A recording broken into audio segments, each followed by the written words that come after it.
E o Instituto de Pesquisa da FEComércio, aqui em Mato Grosso, divulgou ontem o comportamento de consumo dos mato-grossenses durante a pandemia do novo coronavírus. E é para falar sobre esse levantamento e outros assuntos que está aqui ao vivo no Jornal do Meio-Dia, o superintendente da entidade, Igor Cunha. Boa tarde, superintendente. Boa tarde. Mais uma vez agradeço pelo espaço. Superintendente, esse levantamento ele é muito importante aí para nortear o comércio de uma forma em geral, mas tem números preocupantes, né? Tem dados preocupantes, né? Por exemplo, de cada 2 consumidores, apenas um pretende fazer compras nesse final de ano. Bom, nós tivemos um ano atípico, né? A pandemia nos ensinou até como poupar dinheiro. Nós acreditamos que hoje o brasileiro, durante essa crise, ele conseguiu reduzir as suas despesas, tanto ela dentro de casa, quanto naqueles produtos um pouco mais supérfluos.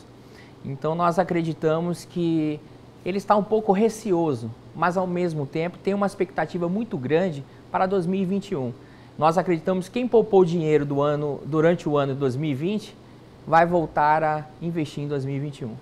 A expectativa é muito grande, como o senhor coloca, né? Sim, como esperança, né? A esperança, ninguém perde a esperança. E o brasileiro... A expectativa pode ser grande, mas e se o dinheiro for curto? Como é que fica? O Banco Central acabou de divulgar, né, recentemente aí, que hoje, se o auxílio emergencial do governo federal parar, eles têm fôlego, ou seja, o brasileiro tem fôlego por mais 3 meses. Isso dá uma esperança na economia. É claro que é muito cedo para a gente dizer qual o tamanho dessa velocidade da recuperação que foi o ano de 2020. Mas nós acreditamos que o governo federal deva entender e deva continuar com esse auxílio emergencial.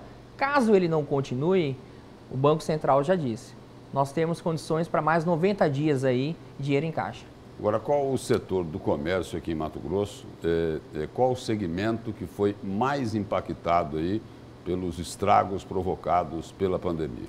Sem sombra de dúvidas, nós estamos falando do turismo. Nós estamos falando dos bares, dos restaurantes, dos entretenimentos. Por quê? Porque é aglomeração, né?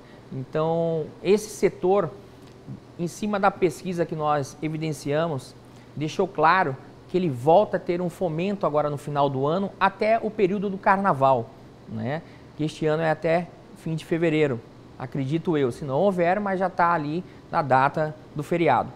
Portanto, eu acredito que, conforme a pesquisa demonstrou que 63% da população mato-grossense não irá viajar, ela vai ficar aqui dentro. Então, principalmente a classe A, B e C, que tem um potencial de consumo maior, ela vai se concentrar dentro do estado de Mato Grosso. Ou seja, os bares, restaurantes, os alimentos, aquela bebida importada, porque quem viaja quer ter um conforto. E essa classe que viaja muito vai ficar dentro do estado de Mato Grosso durante esse período que realmente houve a recessão da pandemia. Agora tem um outro problema.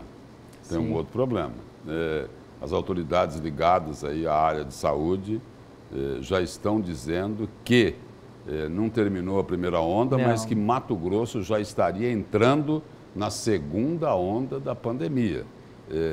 Prova disso é que nos últimos dias aumentou bastante o número de casos confirmados e aumentou também o número de mortes.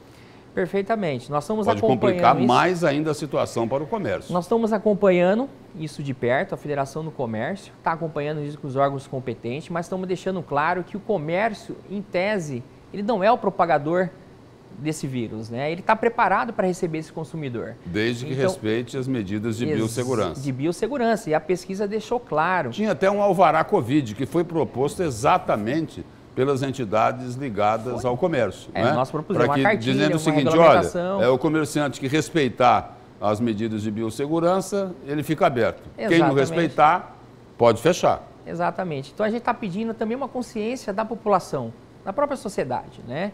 Então que respeite, conforme as medidas da biossegurança, da OMS exige, o comércio está preparado. Nós acreditamos que essa onda que está vindo, ela venha um pouco mais fraca do que a primeira. Então, o governo, os órgãos competentes estão tratando isso com muito cuidado, juntamente com as entidades responsáveis do comércio. Então, os comércios que foram abertos durante a pandemia e os que foram fechados, deva ter um balanço de equilíbrio nesse momento aí.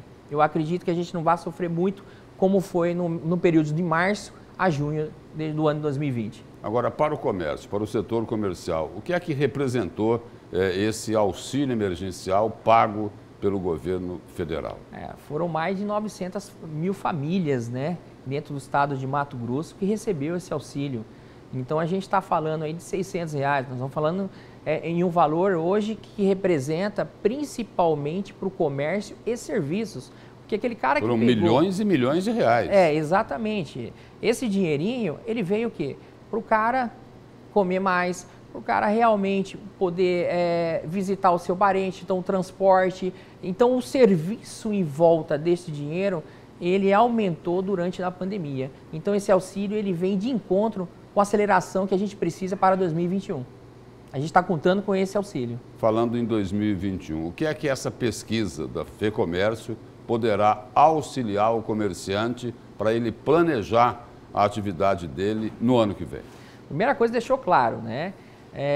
36% dos entrevistados disseram que vai mudar o seu comportamento habitual de consumo, para sempre. Então, esses 36% nós estamos... Ou seja, de cada 3 consumidores, um vai mudar para sempre. Vai mudar para sempre. E aí, na pesquisa também deixou a parte de higienização. Então, o comércio tem que estar muito bem higienizado, muito bem preparado. E a higienização, a gente não fala somente do álcool em gel, não fala somente da máscara, a gente está falando de transparência mesmo.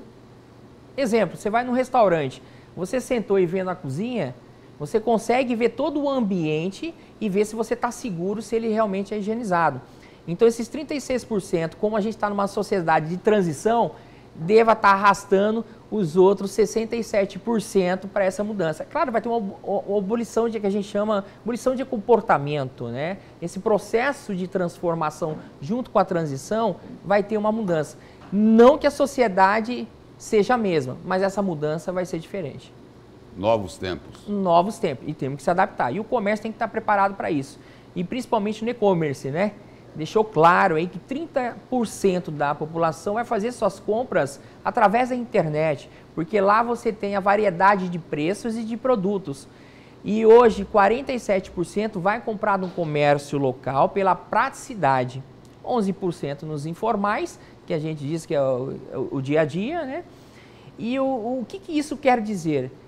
Se o comerciante não entrar com o seu marketplace para 2021, que é a variedade de produtos também na internet, e eu vou provocar também o governo agora para também fazer a parte dele, porque se a gente não tiver uma legislação que impeça um pouco esse consumidor a ter uma diferença de preço mínima entre loja física e virtual, a gente vai estar fadado a morrer também o comércio local. O e-commerce está vindo muito forte. E na pesquisa tem um cruzamento, não é? Tem um cruzamento. Não, tem um cruzamento. Por exemplo, 1/3 dos consumidores vai mudar a forma de consumir. Exatamente. E 30% estão lá no e-commerce. No e-commerce. Esse é um cruzamento. É um cruzamento se a gente não tiver uma legislação que dê segurança para quem investir no comércio local, que abre sua porta cedo e tem um custo operacional muito maior do que o e-commerce, é preocupante.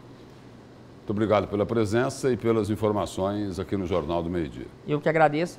Tenham todos uma boa tarde.